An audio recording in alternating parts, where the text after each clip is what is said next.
Hi friends, இந்த வீடியோவில் அஜித் அவர்களோட கார் பந்தயத்தை பற்றி ஒரு சில தகவல்களை இன்னும் கூடுதலாக சொல்ல வந்திருக்கேன். வாங்க ஃபுல்லாக போய் பார்க்கலாம்.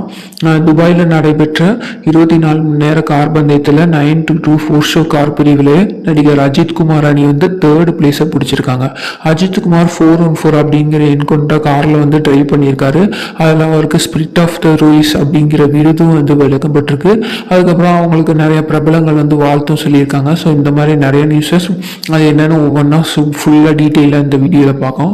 அஜித்குமார் வந்து திரைப்படத்தில் நடிக்கிற போதே கார் பைக் ரேஸ் ஓட்டுதலில் ரொம்ப ஈடுபாடு கொண்டதாக இருந்தார்.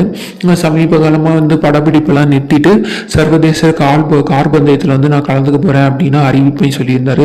அதுக்கு முன்னாடி இப்போ வந்து விடாமுயற்சி, குட் பை அகலி போன்ற படப்பிடிப்பு வேலைகளும் முடிஞ்சதை அடுத்து அவர் ஃபுல் ஃபோக்கஸாக இந்த கார் பந்தயத்தில் வந்து ஈடுபட்டு வந்தார்.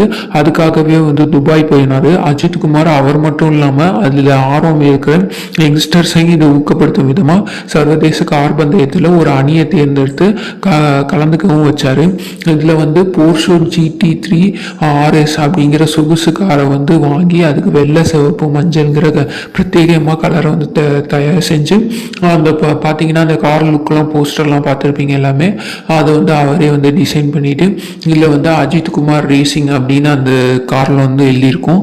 அதோட தான் அவர் வந்து ஈடுபட்டார். இதில் பார்த்தீங்கன்னா அவர் வந்து ப்ராக்டிஸ் பண்ணிட்டு இருக்கும்போது கார் வந்து பிரேக் ஃபெயிலியர் ஆயிடுச்சு. அதனால கார் வந்து விபத்துக்குள்ளே இருந்துச்சு. இருந்தாலும் அதையும் பொருட்படுத்தாமல் மறுநாளே மறுபடியும் வந்து பயிற்சிக்கு வந்து ரேஸில் வந்து இது பண்ணிட்டு இருந்தார், ஃபோக்கஸ் பண்ணிட்டு இருந்தார்.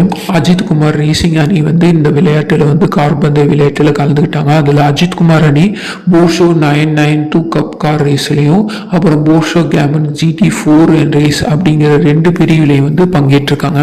இல்லை இந்த GT4 ரேஸில் மட்டும்தான் அஜித் வந்து பங்கேற்றதா தெரிவிக்கப்பட்டிருந்துச்சு.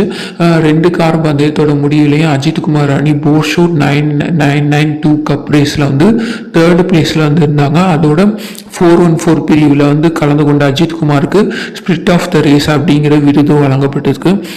முறையாக சர்வதேச ரேஸில் பங்கேற்ற அஜித்குமார் அணி 3வது இடத்தை பிடிச்சிருக்காங்க. இந்த வெற்றியை வந்து அஜித்குமார் தன்னோட அணியோட வந்து கொண்டாடி பகிர்ந்துகிட்டாரு.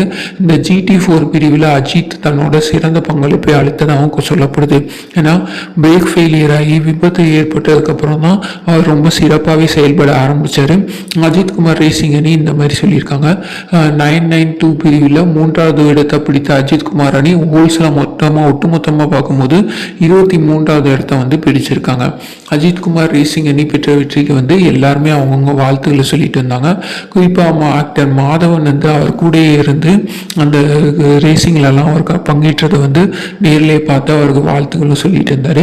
குட் பை அகலி திரைப்பட இயக்குனர் ஆதிக் ரவிச்சந்திரன் அஜித் வந்து இந்திய கொடியை சேர்த்து தன்னோட மகனோட கோப்பை தூக்கும் வீடியோவை வந்து வெளியிட்டு நீங்கள் இந்த இந்தியாவை வந்து பெருமைப்படுத்திருக்கீங்க, உங்களை நாங்கள் ரொம்ப நேசிக்கிறோம் அப்படிங்கிற மாதிரி கோட்ஸ்லாம் கொடுத்து ரொம்பவே வந்து அழகான வரிகளோட அஜித்துக்கு வந்து வாழ்த்துக்களை தெரிவித்தார்கள் ஆதிக் ரவிச்சந்திரன்.